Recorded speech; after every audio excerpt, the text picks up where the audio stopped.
Bismillahirrahmanirrahim. Assalamualaikum warahmatullahi wabarakatuh.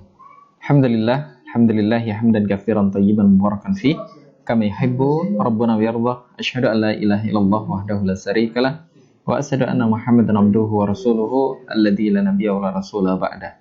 Qala Allah subhanahu wa ta'ala fil Qur'anil Karim, ya ayyuhalladzina amanu taqullaha haqqa tuqatih wa la tamutunna illa wa antum muslimun. Amma ba'd. Ibu-ibu yang dirahmati Allah Subhanahu wa taala, alhamdulillah, yuk kita kembali ke Akademi Sekolah Ibu Alwais, belajar tahsin dan wirausaha. Alhamdulillah, di sini kita mau menjawab pertanyaan dari ibu-ibu sekalian, yaitu pertanyaannya tentang bagaimana mengatasi suami istri yang cemburu. Suami atau istri yang cemburu. Jika kita mengobati cemburu, maka secara tidak langsung kita akan menghilangkan rasa cinta di dalam rumah tangga. Karena cemburu itu merupakan faktor awal yang menjadikan cinta antara suami dan istri itu semakin bertambah. Makanya yang dibenahi itu bukan cemburunya, akan tapi cemburu yang bagaimana yang harus kita kendalikan. Karena ketika kita terlalu cemburu antara suami dan istri, itu pun juga tidak baik. Bahkan, kalau kita menginginkan atau mungkin menghilangkan rasa cemburu atau antara suami dan istri, atau mungkin menghilangkan cemburunya suami, maka itu akan menjadikan ancaman dari Allah dan Rasul-Nya, yang mana akan menjadikan dia mendapatkan julukan sebagai dayut, atau suami yang tidak punya rasa cemburu. Suami yang tidak punya rasa cemburu atau tidak memiliki perasaan terusik ketika anggota keluarganya melakukan perbuatan maksiat atau membiarkannya atau mungkin dia tidak menasihatinya, maka itu menyebabkan dirinya menandakan bahwa dia tidak memiliki rasa cemburu. Contohnya bagaimana? Ketika suami melihat seorang istri yang ia berpakaian ketat atau membuka auratnya, terus dia memamerkan kecantikannya dan bisa dinikmati semua laki-laki, maka itu menandakan dia sudah mulai hilang rasa cemburunya. Dia tidak menjaga kehormatan istrinya. Makanya dari itu, cemburu itu tidak bisa diobati. Makanya cemburu itu harus dipupuk, biar kita memiliki rasa cinta yang lebih kuat karena Allah Subhanahu wa taala, yaitu cemburu itu harus diarahkan. Jangan sampai cemburu itu sekedar cemburu buta. Tandanya bagaimana? Cemburu itu hanya sekedar cemburu buta.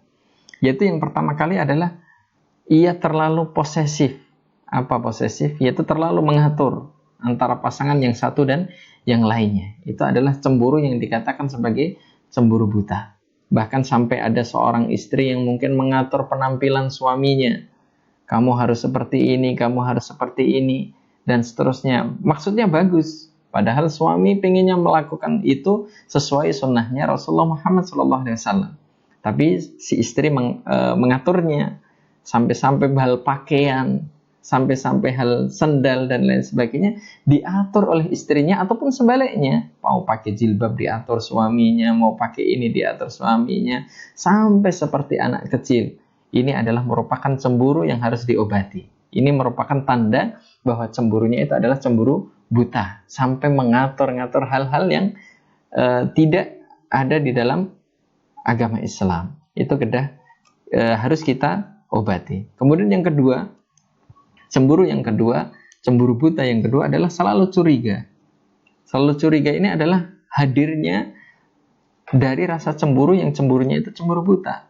Setiap suami pulang, setiap suami datang, maka yang pertama kali diminta oleh istri adalah, mana handphone kamu? Terus akhirnya HP kita diperiksa sama istri. Atau mungkin sebaliknya, suami juga demikian. Makanya boleh kita memiliki rasa cemburu, akan tapi tidak boleh berlebihan. Itu yang diajarkan oleh Rasulullah Muhammad SAW. Selama itu di dalam batasan Islam, selama kita itu cemburunya dalam untuk membatasi di dalam peraturan agama Islam, maka boleh kita cemburu. Akan tapi apabila cemburu kita itu berlebihan, maka itu yang tidak boleh. Kemudian yang ketiga adalah sering emosional. karena rasa cemburu yang kuat, rasa pengennya yang kuat, cemburunya yang luar biasa. Kadang melihat suami atau istri beli cilok, terus kemudian yang menjual laki-laki akhirnya ngasihkan uang saja, maka suami jadi marah-marah. Kamu beli cilok tadi yang nampani laki-laki loh, padahal yang jual laki-laki. Itu juga tidak boleh. Cemburu yang berlebihan sedemikian rupa. Makanya kita itu harus bisa membedakan mana yang seharusnya kita cemburui dan mana yang tidak kita cemburui. Terutama di dalam masalah agama Islam. Termasuk itu tadi yang di awal kita contohkan, ketika melihat istri berpakaian yang bisa dilihat secara umum khalayak laki-laki memamerkan kecantikannya, ya itu yang kita kuatkan cemburunya di situ, menandakan bahwa kita tidak ingin istri kita dilihat oleh laki-laki yang banyak. Itu kita harus bedakan antara cemburu buta dan cemburu yang diajarkan oleh Rasulullah Muhammad SAW. Kemudian yang keempat adalah cemburu buta itu ditandai dengan selalu mengatur. Makanya ketika kita seorang laki-laki ataupun seorang perempuan yang lebih dominan mengatur kita sebagai laki-laki dan seterusnya itu, maka itu akhirnya akan menjadikan dampak buruk yang luar biasa di dalam sebuah keluarga.